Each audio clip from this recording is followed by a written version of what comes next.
Good afternoon, everyone. On behalf of the National Glass Association, thank you for joining us for today's Thirsty Thursday webinar featuring Tanya Dolby, Manager of Engineering Services at Intertek. Before we dive in, we have just a couple of updates about other NGA Association activities. Glass Build America is less than 5 weeks away. See, this marks the 20th year Glass Build has been serving the industry as the largest trade show in the Americas. In 2022, Glass Build drew more than 8,000 participants, and we hope you're going to be a part of that crowd this year in Atlanta. The show kicks off on Halloween this year, and we highly encourage you to lean into that. Exhibitors will be getting festive, and we hope you will too. Consider this your permission to deviate from your traditional wardrobe. And finally, save the date for our next NGA Glass Conference at Isle of Palms, which is just outside of Charleston, South Carolina. You may notice we pushed the date back a couple of weeks from our typical time frame for this event, and that is to allow more time to return to work post-holiday season and acknowledging the other industry events, not to mention the many companies have their own strategic meetings taking place within the first 3 weeks of the year. So we hope this shift will make it an easy yes for you to attend and for more members of your team to join us as well. Registration will open in the next 2 months, so stay tuned and be ready to register. I'm now pleased to introduce our speaker. Over the past 33 years, Tanya has been closely involved in many facets of the fenestration business. She has extensive experience with engineering analysis, product development, testing and certification of products, including those for hurricane impact and bomb blast. In her current role as the Manager of Engineering Services at Intertek, she leads the team to provide project-specific calculations and develops test protocols for clients to certify their products to meet various codes and standards. Tanya earned her professional engineer license in 2007, and she currently holds a professional engineer licenses in Virginia, Georgia, Florida, Texas, Maryland, Oregon, and North Carolina. Tanya also chairs and participates in various industry-related organization committees for ASTM, FGIA, and the Aluminum Association. Tanya, welcome. Thank you. Thank you very much. Attendees, thank you for joining. Hopefully this topic is timely and interesting for you. It is related to hurricane preparedness, and I am going to jump right in and talk about what is going to be on today's agenda. So the first thing I'm going to talk about briefly is the history, hurricane standards history.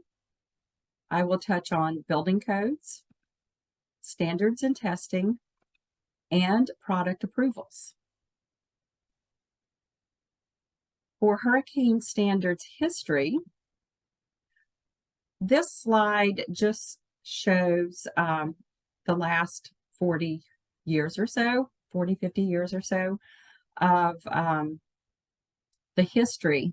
So in this timeline of events, in 1974, that is when the very first impact standard came about, and that was due to Tropical Cyclone Tracy in Australia. And that is when the first 9-pound 2x4 timber was defined in a building code, or in a building manual in this case. Then in 1983, the Southern Building Code Congress International also adopted the 9-pound 2x4 timber. In 92, of course, that is when Hurricane Andrew hit Florida and caused an estimated $25 billion in damages. In 94, the enhanced South Florida Building Code was adopted for Broward and Dade counties, and the hurricane mitigation provisions were defined. In 2002, the first edition of the Florida Building Code was adopted.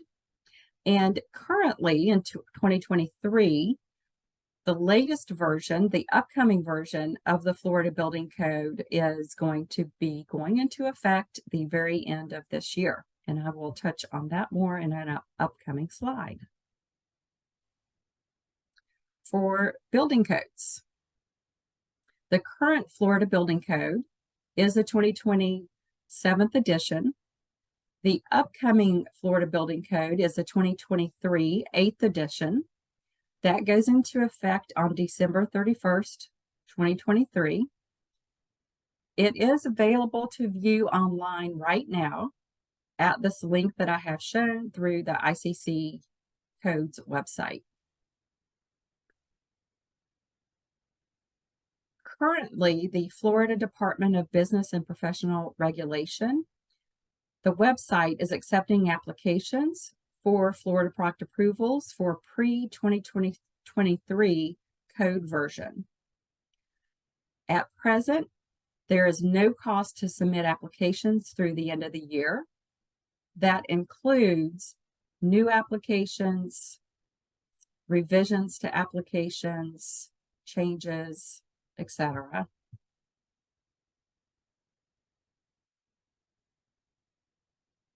The next several slides, I'm going to just cover some areas in the building code that are of interest related to hurricane. So the first is in Chapter 2, the definitions. I copied and pasted 3 of those definitions. One is for high velocity hurricane zone. That is Miami-Dade and Broward counties. Broward and Dade counties, excuse me. Hurricane prone regions, that is defined. I'll just let you look at that. I'm not going to read through the whole thing. And windborne debris region is defined. And windborne debris, that is within 1 mile where an exposure D condition exists. And this is from the 2023 version. The exposure D condition exists was new in this edition. And with the ultimate wind speed of 130 miles per hour, or if the ultimate wind speed is 140 miles per hour. And the last bullet point is some more information about the risk category 2, 3, and 4 buildings, and tells you which maps to look at. In Chapter 16, the Section 1609.1.2, protection of openings. This defines that glazed openings located within 30 feet of grade shall meet the requirements of the large missile test of ASTM E1996, and glazed openings located more than 30 feet shall meet the provisions of the small missile impact of 1996. Also in Chapter 16, Section 1609.2.2 defines the applications of ASTM E1996 for the winds and defines the wind zones. Wind zone 1, 2, 3, and 4. I'll just let you look at those for a moment. Okay. And these are the wind speed maps for the various risk categories. So the one to the left is the risk category 2. The top one is risk category 3. And then the lower one is risk category 4. So risk category 2 building, you can see it starts at 180 miles per hour all the way up to 115. Risk category 3, 200 to 120. Risk category 4, 200 to 130. One of the things that changed between the 7th edition and the 8th edition are some of the contour lines, especially up in the Panhandle area. Some of these areas, the wind speeds are greater now in these contour maps. So just be aware of that.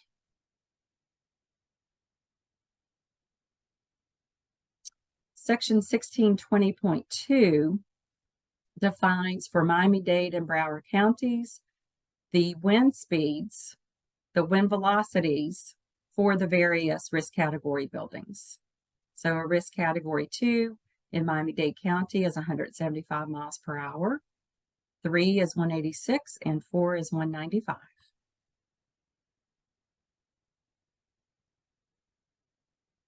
Section 1626.2 defines the large missile impact testing. This is very specific. It says that the test shall be conducted on 3 test specimens in accordance with test protocols TAS 201 and 203. And that is up to and including 30 feet. In section 1626.2.2, this is important to point out, the test specimen shall consist of the entire assembled unit, including frame and anchorage, as supplied by the manufacturer. And the large missile shall be comprised of a piece of timber having nominal dimensions of 2 by 4, weighing 9 pounds. So this is carried through since it was very first defined in 1974. The large missile impact shall impact the surface at a speed of 50 feet per second. That is for risk category 2 and some risk category 3, and 80 feet per second for risk category 4 essential facilities. So keep these numbers in mind, 50 feet per second and 80 feet per second. I'm going to reference back to those numbers in a later slide. Each test specimen shall receive 2 impacts except noted in these sections, and this specifies the locations. In the case of glazing, if 3 test specimens successfully reject the 2 missile impacts, then they shall be subjected to the cyclic pressure testing defined in table 1626. So these 2 impacts are related to the high velocity hurricane zones of Miami-Dade and Broward counties. The small missile impact, testing, these sections define what comprises a small missile impact test. And that is again to be above 30 feet. And the risk category 4 essential facilities shall follow the large missile impact testing. Each test specimen consists of the entire assembled unit. The missiles shall consist of solid steel balls having a mass of 2 grams. If you've never seen those, that's basically a small steel BB. And it's a 5/16 inch nominal diameter. And each missile shall impact the surface of a test specimen at a speed of 130 feet per second. Each test specimen shall receive 30 small missile impacts, delivered in groups of 10 at a time. And then again, just like on the large missile, if the test is successful, then it moves into the cycle pressure testing. So table 1625.4 and 1626 are the cyclic pressure loading. So the first one, 1625, is a fatigue loading sequence. These are applied more toward panel products. Table 1626 is more for the glazed products. Products like doors, windows, storefronts, curtain walls, etc. And you can see there's inward acting pressure and outward acting pressure. So positive pressures and negative pressures. And each of those have 4 stages. Each stage is defined as basically percentages of the maximum pressure.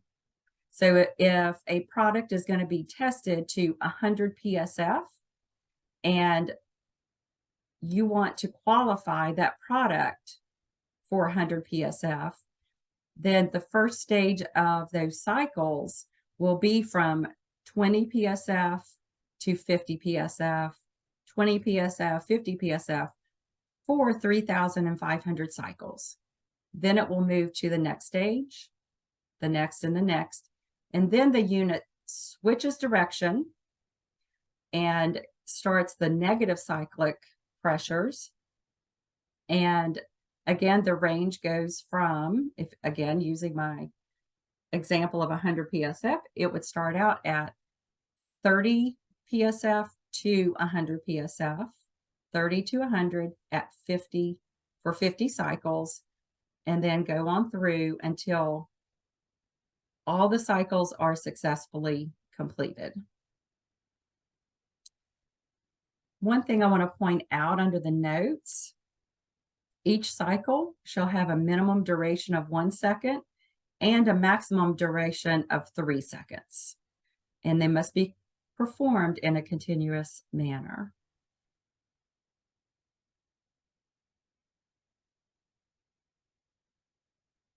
The next code I want to touch on is the Texas Building Code. Both Florida and Texas both have means to apply for and get a product approval. So I wanted to definitely touch on the Texas Building Code as well. Currently, in the ICC, they have listed the 2015 ICC codes. So, but I wanted to point out that Texas is a home rule state, and building code adoption takes place at the local level. So be aware of that. It can vary. And for any projects in Texas, the local area should be checked for which code is in effect and if they have changed anything at that local level with local amendments. So this, in addition to this, however, for a windstorm certificate of compliance, the building code starting September 21st in 2020 to obtain a windstorm certificate of compliance, it had to be certified in accordance with either the 2018 ICC code, International Residential Code, or the International Building Code. And construction must be certified to be eligible for the windstorm insurance coverage.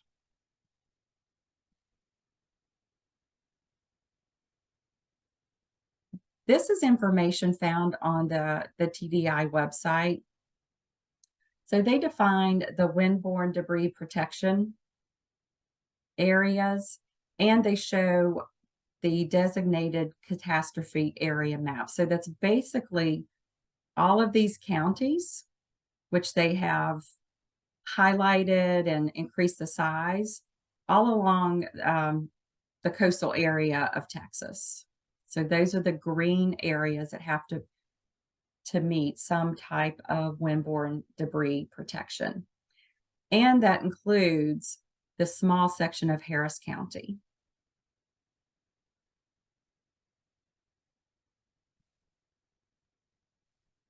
The next topic is standards and testing.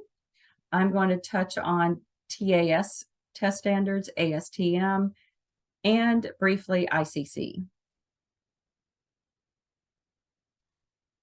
So for Florida product approval testing for high velocity hurricane zones, the 3 most common, these are not all of the test standards that would have the TAS test standards, but the most common for fenestration glazed products are TAS 201, 202, and 203. TAS 201 is the missile impact standard. So this defines the missile impact, where they're supposed to hit, and goes over the whole procedure. TAS 202 is the criteria for air, water, structural, and forced entry. TAS 203 is the cyclic. So the cyclic pressure, I was just showing you the table. This is where it defines that the cycles specified in table 1625.4 and or table 1626 apply. So the other TAS standards, those are listed on the Florida website for the specific other building products. So there are numerous TAS standards for roofing products, for example. The ASTM standards, ASTM E1886, that is the standard test method. So that defines how this test is conducted. The ASTM E1996 is the standard specification. So for example, within that document is the table for the cyclic static air pressure loading. This is this is the same as what we were just looking at on the prior slide that for table 1626.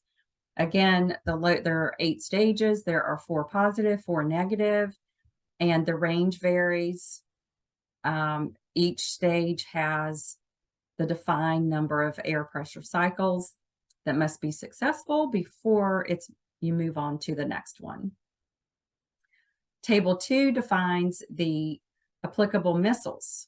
So missile level A is the small missile test. Again, the 2-gram steel ball, and the impact speed is 130 feet per second. And then large missile goes from B to E. The most common missile impact that I see is D.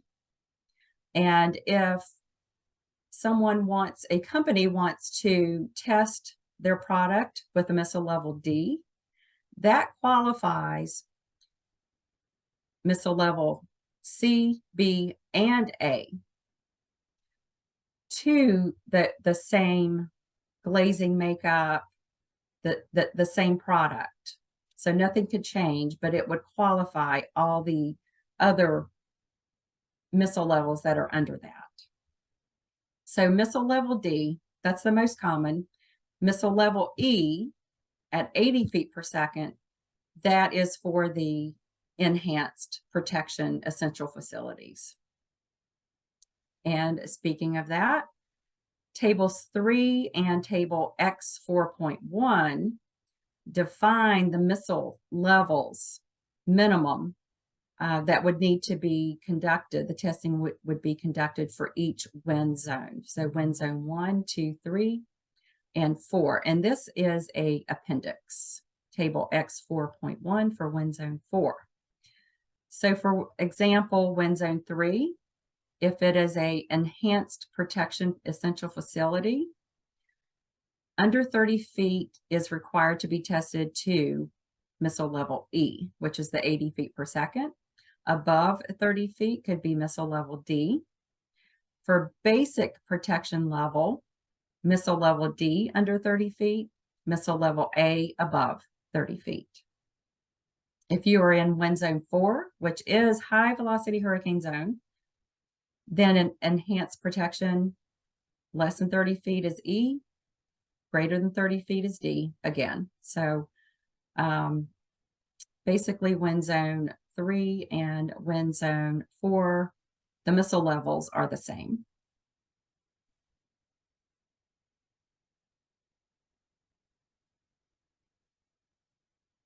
The next standard I want to touch on briefly is the 2020 ICC 500. This is the standard for the design and construction of storm shelters. I just want to bring this to your attention.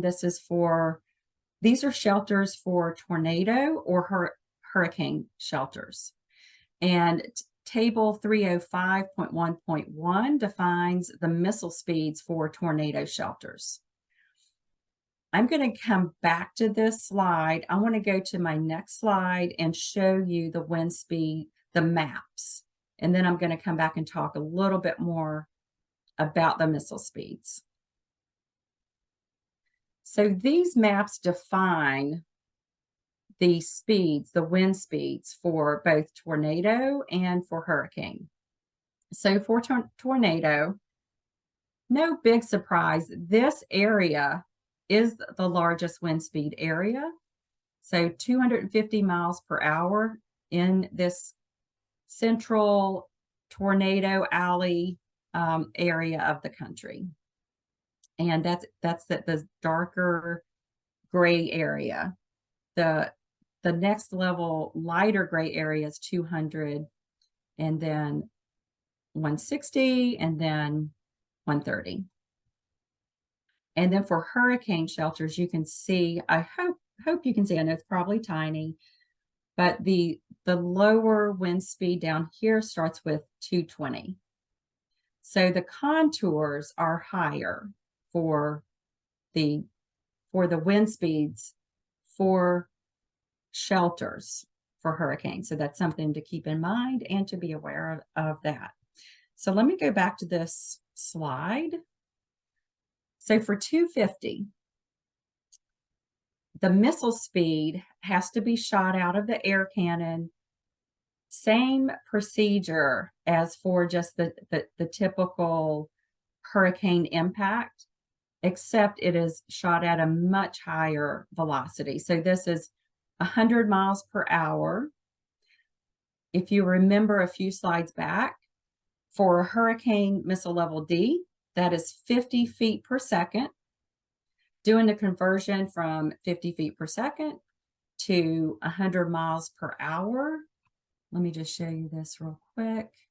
I'm going to pull this over. I have this open. So 50 feet per second is 34 miles per hour.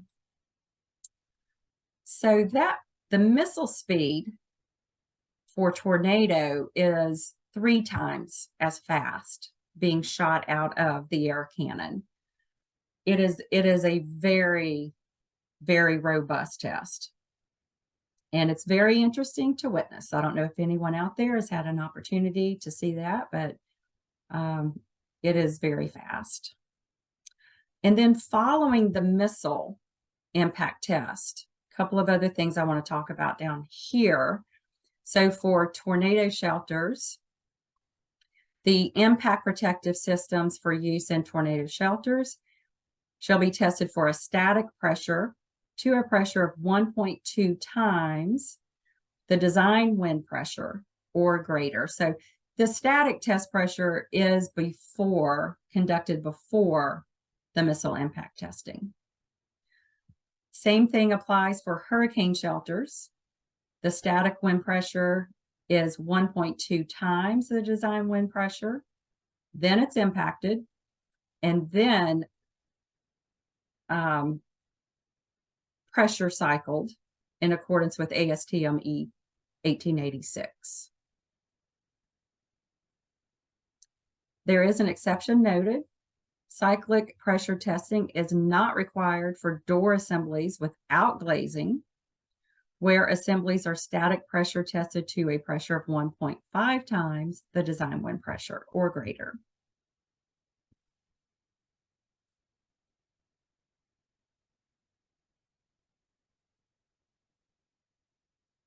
The next topic I'm going to cover is product approvals. I mentioned this earlier. So Florida and Texas have a means to obtain product approvals. In Florida, there are 2 options, a Miami-Dade NOA or a Florida Product Approval FL. In Texas, it's a Texas TDI. For NOAs, those are managed by the Florida Department of Regulatory and Economic Resources, the Product Control Division. Just some highlights I want to touch on for those. Miami-Dade prefers test plans to be submitted and approved prior to testing. I highly recommend that because it will cut down on any issues later on. And if you have their approval, which they always review and provide feedback and an email stating that that test plan is approved. The Miami-Dade website has a lot of really great information. They have all the applications, instructions for the NOA submittal. They have checklists for the approval of various product types and a distributor agreement for manufacturers outside the US. I always like to mention this because there is interest from a lot of manufacturers outside of the US to obtain a Miami-Dade NOA. And in order to do so, they have to have a distributor agreement in place with a company within the US. For Miami-Dade NOAs, Miami-Dade acts as the quality assurance entity. One thing to mention about that is if you do apply for a Miami-Dade NOA, there will be a division within Miami-Dade that will reach out to you and touch base about the quality assurance program and get the ball rolling on that. And they basically review quality assurance documents and also perform manufacturing facility inspections. NOA submittals consist of several required documents. A physical package of those documents are compiled and mailed into Miami-Dade offices. They do not currently have a means where electronic versions of all of the documents can be submitted. NOAs expire on expiration dates that are noted on the covers of the NOA document, and that is typically 5 years. Renewal is required at that 5-year expiration date. And I did put over here on the right side just a view of the product control process. This is also available on the Miami-Dade website. And I'm hoping, if I can get through all the material, to go and show you some of the information on some of these websites that I'm going to be mentioning, including this one. So for Florida, the Florida product approval is managed through the Florida Department of Business and Professional Regulation. Test plans are not required to be submitted prior to testing, but anything tested must meet the codes and standards. So if someone is not knowledgeable or needs assistance, I highly recommend that they reach out to a company or an individual who is knowledgeable about what those code and standards requirements are to make sure that the product being tested and will be installed on buildings is planned out and everything is correct and in place. Applications are submitted online. Some of the requirements that would need to be included in the application online: the manufacturer information, quality assurance information. So quality assurance outside of Miami-Dade, there are other options, other companies that supply that service for quality assurance. Installation instructions for products which have to be verified by a Florida PE, an evaluation report, again by a Florida PE. And once everything is submitted online, you also have to select a validation entity, and that is by a separate third party. And their role is to review and make sure that everything that is within that application meets all of the codes and standards requirements, that everything was successfully tested and evaluated and is correct. So they have to be that independent third-party validator. Florida product approvals expire on every new code adoption, and that is every 3 years. A renewal is required every 3 years. And if someone already had a NOA, they can use the actual NOA document for a Florida product approval application. For TDIs, again, test plans are not required to be submitted, but again, they must meet all the codes and standards. The application and documents can be submitted electronically to an email address. There are submittal guidelines online on their website. I listed out all the requirements: test report, certifications, labels, drawings, an analysis by a Texas professional engineer. I do have an option that I will discuss when I get down to it, and that is on the next slide. A draft evaluation report, installation instructions, again, quality assurance. TDIs expire on an expiration date, and that is again noted on the cover of the product approval document. And again, renewal is required. They very recently adopted acceptance of third-party evaluation reports.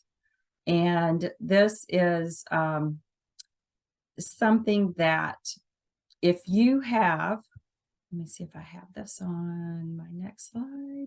Here we go. If you already have, or a company already has a NOA or a Florida product approval, there is now a means to directly apply for a TDI using those documents already in place. So this has been a very recent event, like I said, and it is it's just an avenue to obtain a TDI in a much smoother, faster process.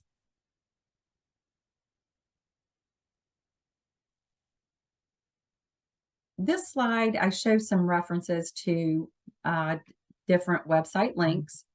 So for Miami-Dade, product approval forms, product control search, TAS standards, Florida product approval, the product approval menu, Texas Department of Insurance, the TDI evaluation reports, the catastrophe area map, the submittal requirements.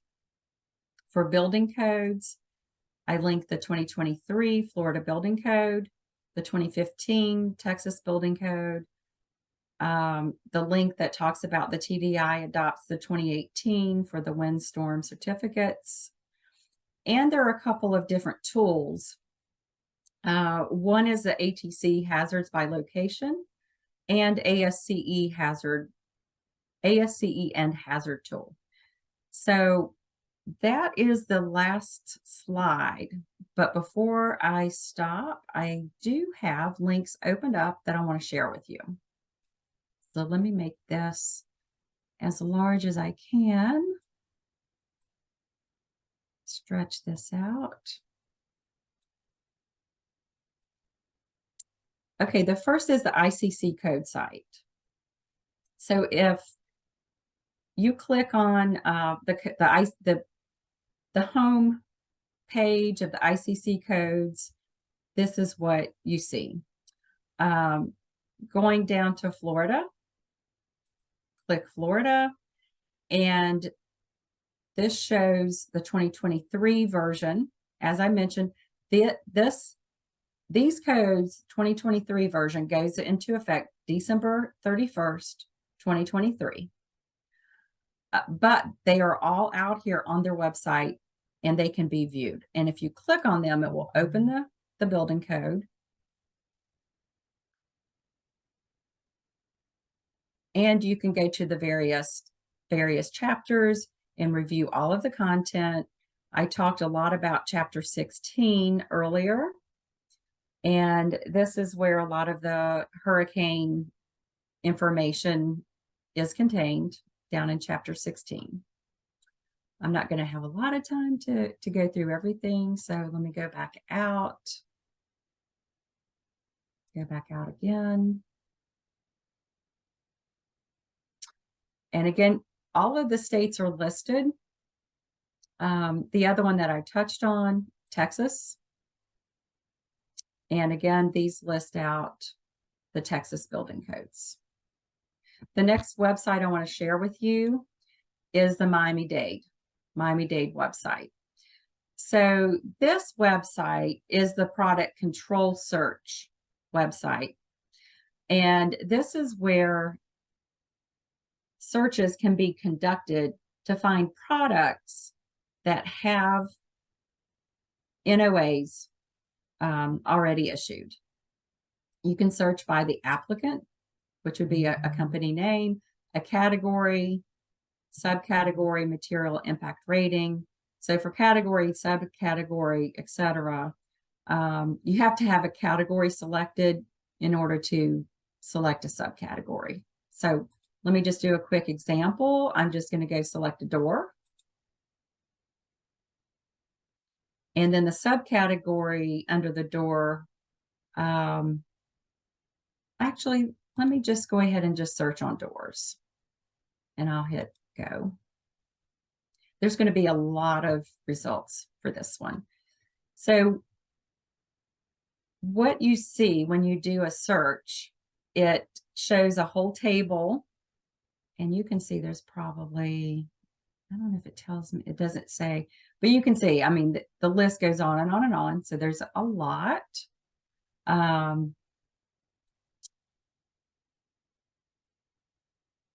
me go back up to the top. So it provides the NOA number, the applicant, the category, subcategory, the material, a description, positive and negative pressures, high velocity hurricane zone, and when that product approval expires. So let me just go random. I'm just going to pick one of these and show you what one of these documents look like. Let's pick this one. So the content of an NOA looks like this. There's a cover pages which summarizes that product. It talks about the description, the missile impact rating, talks about the renewal, etc. Down in the lower right-hand corner, expiration date. So this particular one that I chose at random expires May 30th, 2024. So this one would need to be renewed before that date.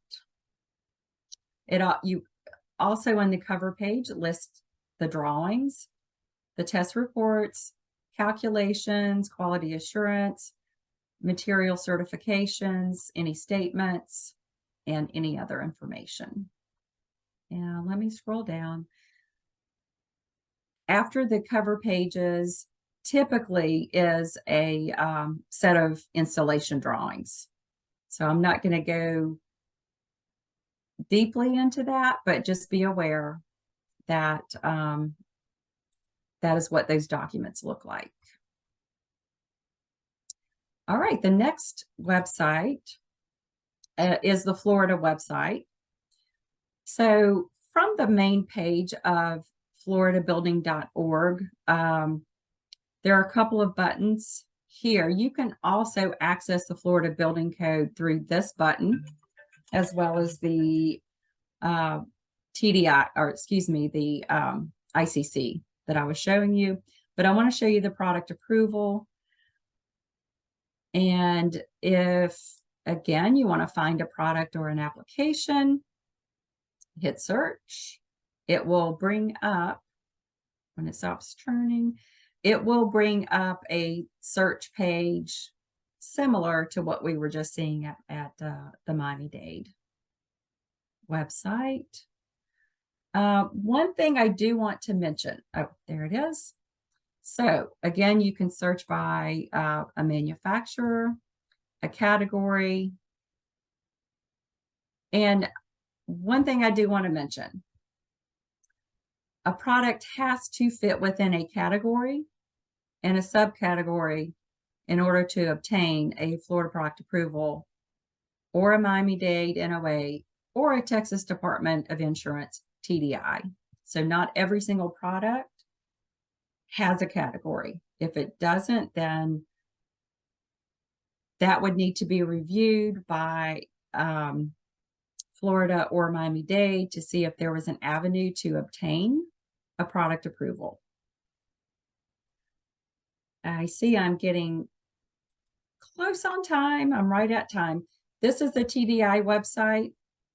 And again, list out all the information for the new third-party evaluation reports that I mentioned earlier, or TDI developed evaluation reports. And another point I want to mention, well, let me just click on this one. I mentioned the categories and subcategories. They can be different for all three of these. So Miami-Dade has a pretty wide range of subcategories and categories. And Florida product approvals do not have all of the same categories and subcategories available. They do have a lot of the same, but not all of them. And the same thing is true for TDIs. So for product types at TDIs, this list is what's available. All right, moving on quickly because I am very short on time. I want to show you the ATC hazards by location tool that's out there. I'm just going to put in Atlanta, Georgia. If a building is going up, then you can click on, just put in the address for that building, and it will give you the wind speeds for that location for each risk category. So for Atlanta, risk category 2 building is 106 miles per hour. There's also button tabs for snow, tornado, seismic, but it's a nice tool. And if I clicked on risk category 2, it shows the contours. So that's a nice little feature. All right, ASCE 7 hazard tool, similar. I'm again going to put in Atlanta. It brings this up. You do have to select the risk category in the pull down and select what you want to see. And then there's options for view results. You can get, let me click this overlay.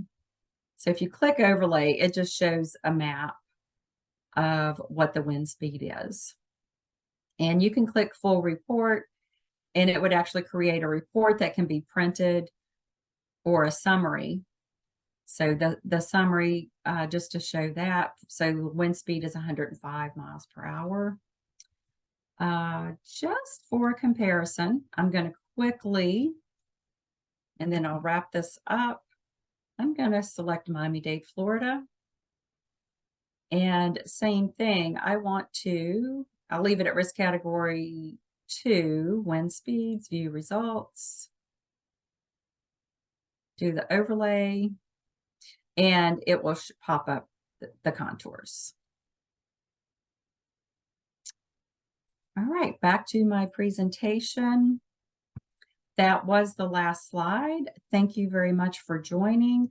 I am going to turn it back over to NGA to see if there are any questions. Hi, Tanya. Thank you. There are quite a few questions, actually. Oh boy. So I will say in advance, we may be able to get to a few, but I would anticipate the opportunity to follow up with you by email if we don't get to your questions. Okay, so absolutely. Diving right in, for impact testing over 30 feet, if I do a large missile, do I have to still do a small missile test? No, you do not. You do not, because a large missile test will qualify a small missile test. However, it has to be the same product, the same glazing makeup, the same interlayer within glazing. If you want to reduce the interlayer thickness, then that test would be required to be conducted. Another one on slide, Will, on one of your slides, it outlined 3 different wind speed maps. Are the categories based on building type? Yes. Let me go back up to that real quick.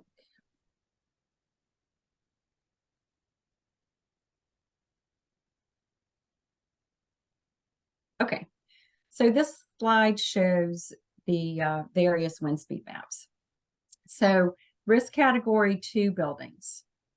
Those are buildings that are just your typical office buildings, some schools, some just everyday structures, restaurants, things like that. Risk category 3 buildings, those could be more hospitals and schools. And risk category 4 buildings are basically buildings that have to remain open, have to remain operational during a storm event. So that is your risk category 4 buildings. So, and these are defined in the building codes. All of these building categories are defined. All right. Can you tell us what is the Pmax? That is the pressure max. So the maximum design pressure that you want a product to be tested to and certified to. Let me go back to very quickly. I closed. Let me go back to here. So remember, I talked about positive and negative pressures. So for example, on this Miami-Dade website, this particular product is certified for a design pressure of 60 PSF positive and 60 PSF negative. So it had to pass a test of a Pmax of positive and negative 60. That's what that relates to. Mm-hmm. A couple of questions about TDI. For TDI approval, is a manufacturer allowed to self-certify?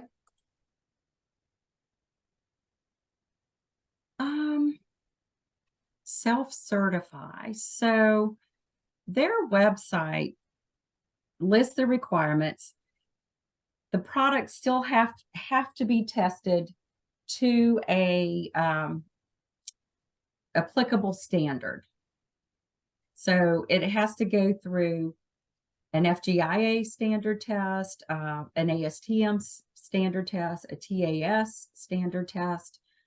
It has to be tested to meet those standards. And the manufacturer, once they obtain the test reports, and it has to be, those tests have to be conducted by a third party, or in Texas, they could be conducted at an internal facility by a manufacturer, as long as they are set up and are witnessed by the independent third-party lab. So it has to meet still all of the test standards in order to be accepted. Hopefully that answers the question. Okay, thank you. Also on that note, does TDI accept Florida product approvals in place of TDI approvals? They do now. They do now.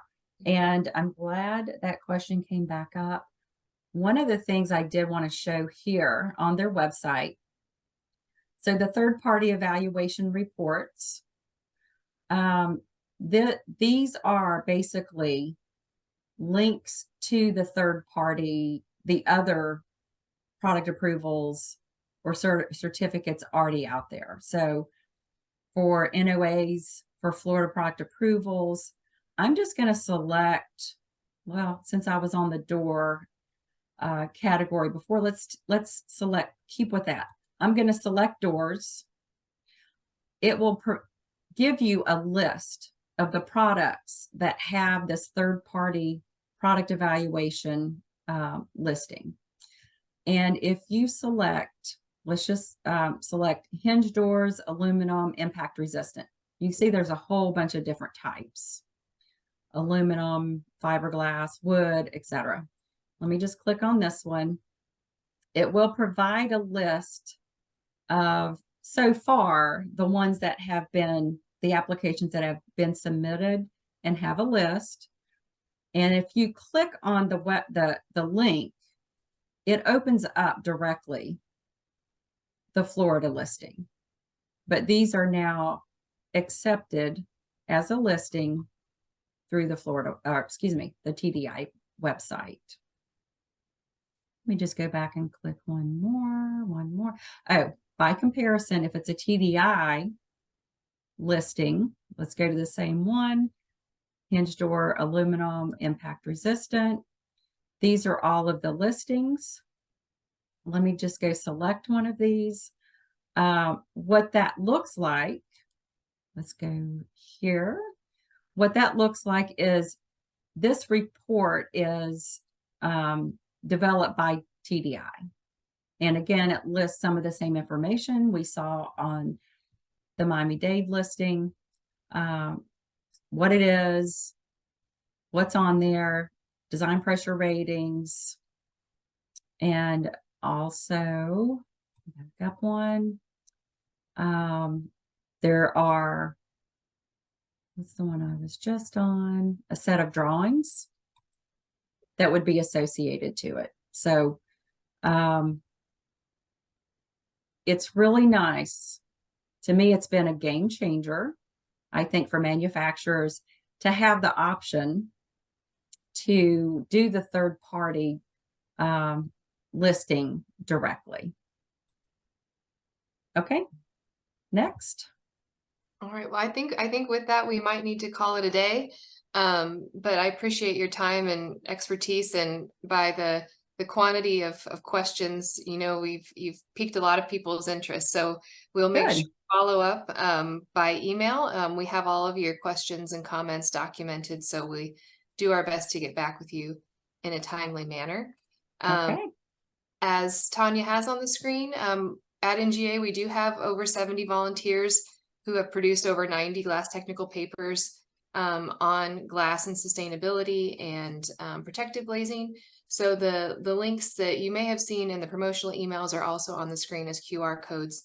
And we encourage you to visit glass.org/store to find these and any additional information. So thank you very much for being here. Tanya, thank you for your time, and we wish you all a good afternoon.